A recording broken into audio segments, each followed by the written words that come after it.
बच्चों, इतिहास की क्लास में आज हम मानव के क्रमिक विकास की कहानी पढ़ेंगे। जो आजकल आप वर्तमान में जो मानव देख रहे हैं उसका विकास कैसे हुआ। आधुनिक मानव का उद्भव कहाँ हुआ, इस प्रश्न पर बहुत वाद विवाद हुआ है।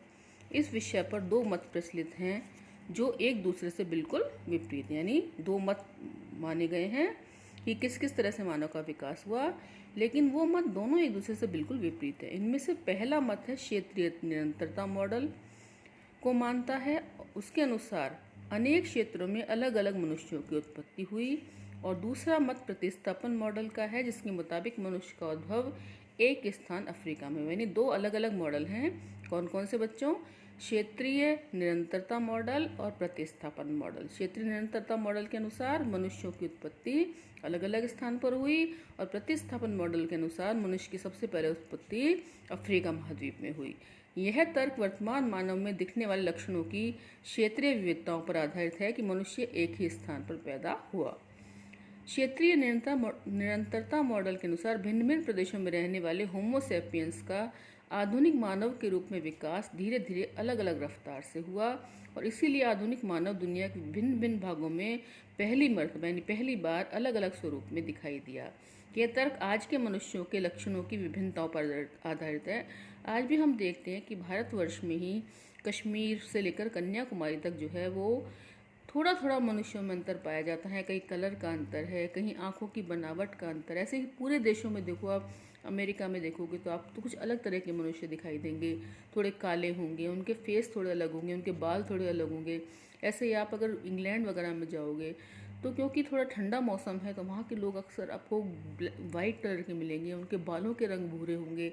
जबकि हमारे भारत में आओगे तो हमारे भारत में जो है एक सम मौसम रहता है, क्योंकि तो यहाँ पर सभी लोगों के लगभग सेम बाल वगैरह ये सब चीज़ें होती हैं। चाइना में आप जाओगे तो लोगों की आंखें थोड़ी सी ऐसी होंगी, यानी कि अलग अलग लोगों से जगहों से आकर मनुष्य जो है वो एक स्थान पर रहने लगे थे। इस दृष्टिकोण के समर्थन में बोलने वालों के अनुसार ये उपयुक्त अवस्थाएं एक ही क्षेत्र में पहले रहते आए होमो इरेक्टस और होमो हाइडेलबर्गेसिस समुदायों में पाई जाने वाली भिन्नताओं के कारण है। अब बात आती है प्रतिस्थापन और क्षेत्रीयता मॉडल की। प्रतिस्थापन मॉडल में कल्पना की गई है कि मानव के सभी पुराने रूप चाहे कहीं भी थे बदल गए और उनका स्थान पूरी तरह से आधुनिक मानव ने ले लिया।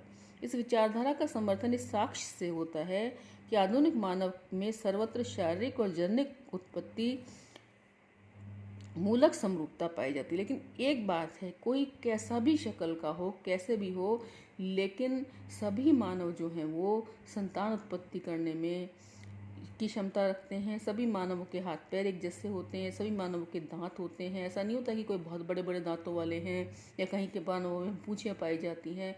सभी जगह के मनुष्य जो हैं वो, चाहे उनका कलर में अंतर है, आँखों में अंतर है, चाहे उनकी बॉडी की उसमें अंतर है, भाई बनावट में थोड़ा सा अंतर पाया जा सकता है। कहीं पर थोड़ी कम हाइट के लोग हैं, कहीं पर ज़्यादा हाइट के लोग हैं, लेकिन जो उनके मूल जो अंग हैं, ऐसा नहीं होता कि अफ्रीका में पाए जाने वाले आदमियों के हाथ बड़े हैं या रूस में पाए जाने वाले आदमियों की टांगें छोटी हैं।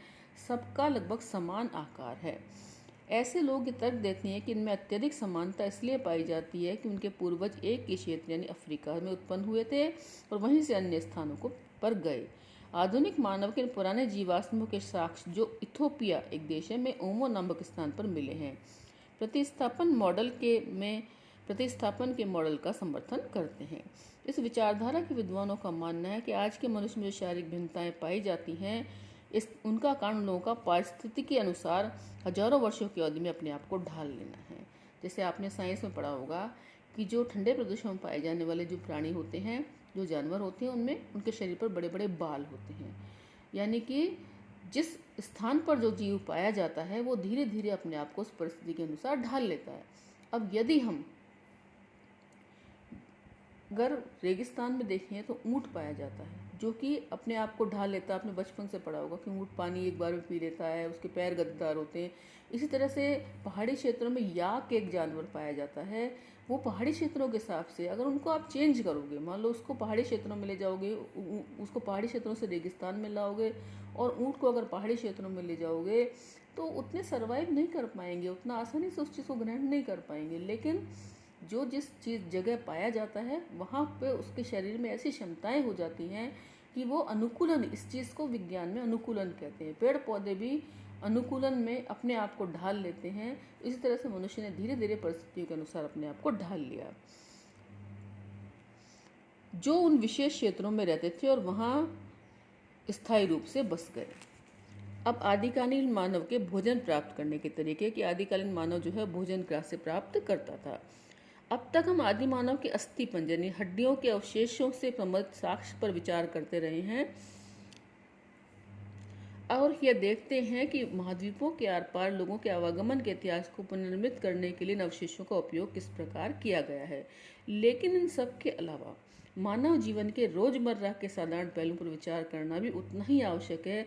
तो आइए देखें इसका अध्ययन कैसे किया जा सकता है। आदिकालीन मानव कई तरीकों से अपना भोजन जुटाते, जैसे संग्रहण, जैसे कि शिकार करके इकट्ठा करके कंदमूल फल इकट्ठे करके रख लेते थे, फिर उसको खाते थे।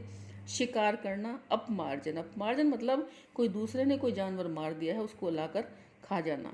और मछली पकड़ना। संग्रहण की क्रिया में पेड़ पौधों से मिलने वाले खाद्य पदार्थों जैसे बीज, गुठलियाँ, बेर, फल एवं कंदमूल, कंदमूल कहते हैं जैसे शकरकंदी, आलू, जो जड़ों में पाए जाते हैं, इकट्ठा करना शामिल है। संग्रहण के बारे में तो केवल अनुमान ही लगाया जा सकता है क्योंकि इस संबंध में प्रत्यक्ष साक्ष्य बहुत कम मिले हैं। यानी कि उस जमाने की इकट्ठी करी हुई चीज़ें बच्चों अब तक नहीं पाई जा सकती। हमें हड्डियों के जीवाश्म तो बहुत मिल जाते हैं पर पौधों के जीवाश्म तो दुर्लभ हैं।